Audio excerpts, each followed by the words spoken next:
We are continuing with our coverage from the New Orleans Investment Conference, and joining me now is Doug Casey, founder of Casey Research and the author of one of the greatest selling financial books of all time. Doug, thank you for being with me today. Thanks, Danielle. It's a pleasure to be here. So you came off a very entertaining panel right now alongside Mark Faber and Peter Schiff. Mark Skousen was chairing it. My first question to you, before we get into the details, is, are we doomed, Doug? No, we're not doomed. As I pointed out, the future is not only going to be better than you can imagine, it's going to be better than you can imagine, because technology is going to keep compounding it on itself, and the average guy will, for his own benefit, keep producing and saving. But we're going to go through a really, really rough spot, starting any time between tomorrow morning and in the next year. At this point, we're exiting the eye of the hurricane, where we've been in since 2007, 2008, 2009. We're going into the trailing edge of the hurricane. It's going to last a long time, and it's going to be very, very severe. Okay. So you're saying we're not doomed, which is an optimistic point of view, Doug, and I think most people think that you're a pessimist. So no. Look, all the real wealth in the world, the skills in people's hands, the knowledge in their minds, the buildings, the factories, the farms, that's all going to be here. That's not going to go away. It's just the financial system, the economic system that's going to collapse, and there's going to be a huge change of ownership of those things, which is going to be very unpleasant and inconvenient for a lot of people. But no, the real wealth is still here. Okay, so let's talk about the financial system. Do you think that the U.S. will go over the fiscal cliff? Yes, of course. Europe is going to go first. They're going over it right now. There's beyond the point of no return, as far as I'm concerned, for Europe and for Japan and the U.S. and China, all the developed economies, quite frankly.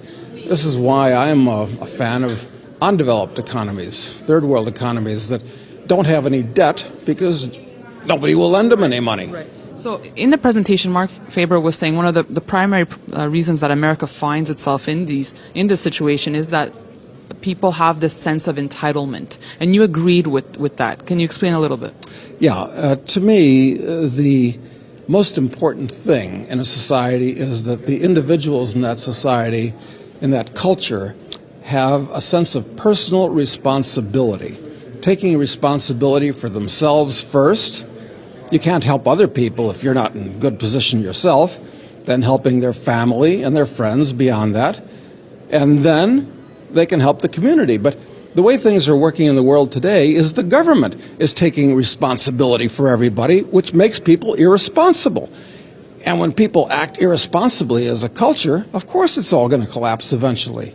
Okay, an aspect which was not brought up, however, was education. And that's something that Obama wants to spend more on, obviously. What do you think needs to be done here? I think that all of the solutions for education that are being put forward are exactly not just wrong, they're the opposite of the right thing. These idiots want to throw more money at schools, and first of all, most of the values that are being taught in schools today by the kind of people that unfortunately become teachers today are counterproductive or actually destructive. Education is something that you do for yourself. You educate yourself. Somebody doesn't educate you. And a college degree, for instance, is greatly overvalued. It's ridiculous for most people to go to college to clutter their minds up with everything from gender studies to political science to all these wishy-washy subjects that people take. Education is something you should do for yourself, and you should really only even think about going to college and indebting yourself, turning yourself into an indentured servant for many years, if you're going to learn a hard science, perhaps. But shouldn't more be done to make it affordable then, Doug? How do you make it more affordable? Well, look at Canada. Well, I don't think that's a good example. I would say that the way education will become more affordable is by getting the government out of education, so that these schools, whether it be Harvard or online colleges, have to compete like any other businesses in the marketplace, which means they'll have to prove that they can deliver an excellent product at the lowest cost possible. But you still need the degree to get a job, even though you're saying... Not at our shop. Right, so you'll hire... We don't care when we hire people, whether they have a degree or not. What we care about is whether they have good character, number one, whether they're intelligent, diligent,